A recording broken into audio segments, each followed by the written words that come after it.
He had never played a villain before. Not once in 20 years of Hollywood. Every role he had ever played was someone you were supposed to root for. The NAACP came to the set and asked what he thought he was doing. He told them, "If white actors like Pacino and Hackman can play villains, so can I." Training Day, 2001. One Day, Two Cops. The most improvised Oscar performance in history.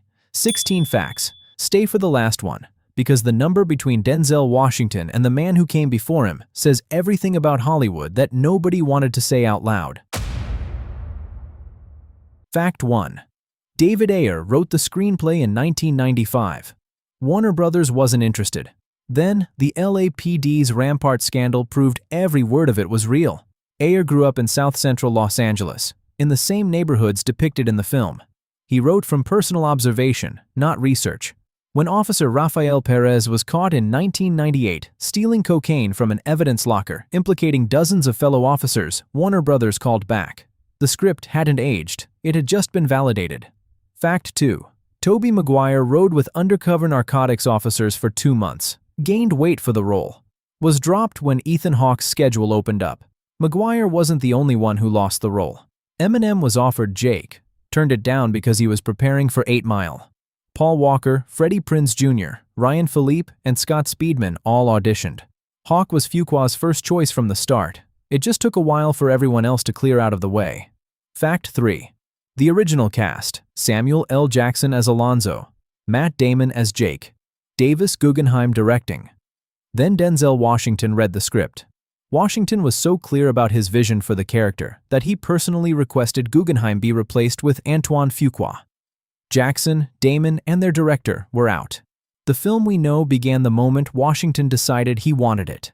Fact 4. Washington grew a goatee to resemble Rafael Perez, the real corrupt cop at the center of the Rampart scandal. Alonzo's license plate reads ORP 967, Perez's initials and birth year. Every scene the Monte Carlo appears in carries a silent reference to the man who proved this story wasn't fiction. The car itself was deliberately chosen, its deteriorating condition mirroring Alonzo's moral collapse, accumulating scratches and bullet holes as the film progresses. Fact 5. Washington's answer was immediate. Al Pacino plays villains. Gene Hackman plays villains. They remain leading men. He would too. He had earned the same right. Members of the organization argued that Washington playing a corrupt black cop would damage his image and harm the community's perception. Washington's response: Al Pacino plays villains. Gene Hackman plays villains. They remain leading men. He would too. He played the role. He won the Oscar. The NAACP had nothing more to say. Fact 6. Fuqua asked the Bloods directly for permission to film in their territory. Imperial Court's housing project in Watts had never allowed a film crew before. The city's authority in those neighborhoods was effectively non-existent. Even the LAPD avoided them. Fuqua's street background gave him access that no studio system could have arranged. Real gang members served as extras. Real Bloods and Crips appeared on screen. When Washington arrived in the neighborhood, crowds gathered to cheer for him.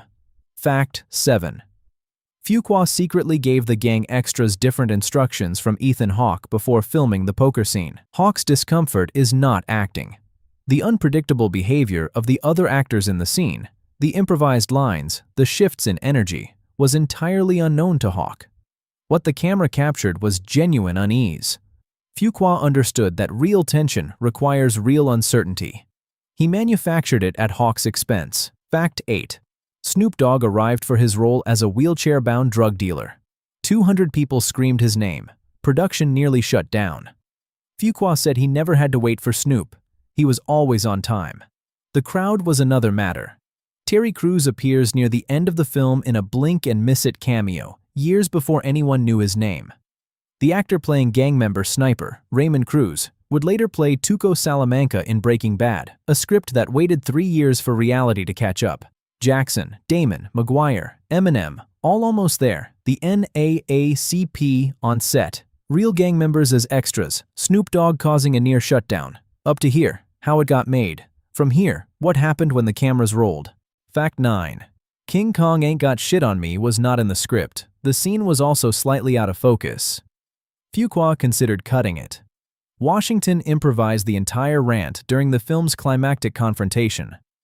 Fuqua turned to his cameraman mid-take and whispered that he hoped they had it. When the take ended, Washington said he didn't know where it had come from. The camera focus was imperfect. The editor convinced Fuqua no audience would notice. He was right. Afterwards, real gang members who had watched the take approached Fuqua. "This is a hit," they told him. Washington later estimated that 30 to 40% of his entire performance in the film was improvised. Fact 10. Washington and Hawk became so absorbed in their roles that they continued playing Alonzo and Jake after Fuqua called cut. Multiple times during the shoot, the director announced the end of a scene, and the two actors kept going. Still in character, still in the argument. The line between performance and reality shifted regularly on that set. Fuqua let it happen. Fact 11. In the original screenplay, Alonzo survives the final confrontation and walks away into the night. Washington refused to let that happen. "In the original script he did survive, but I was not having it," Washington told The Hollywood Reporter.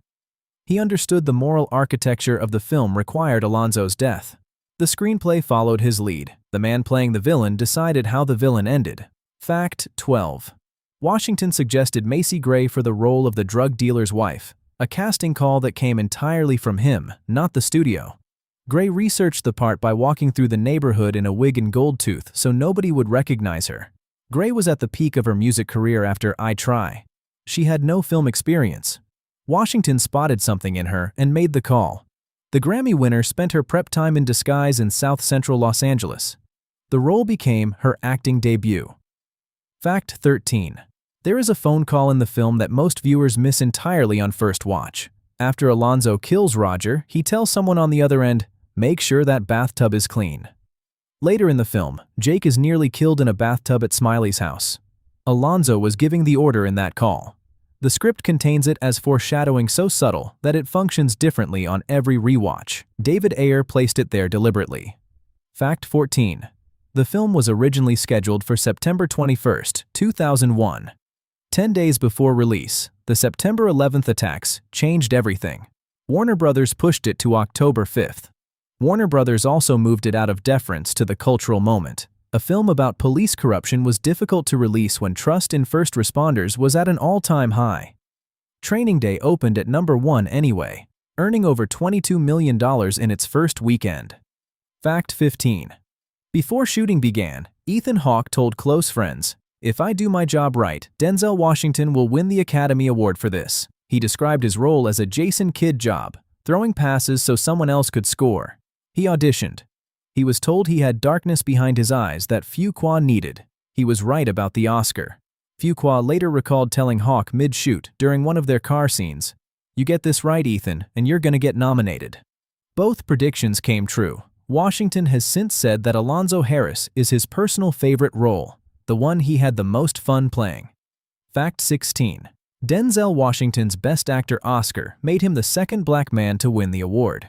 The first was Sidney Poitier in 1963 for Lilies of the Field.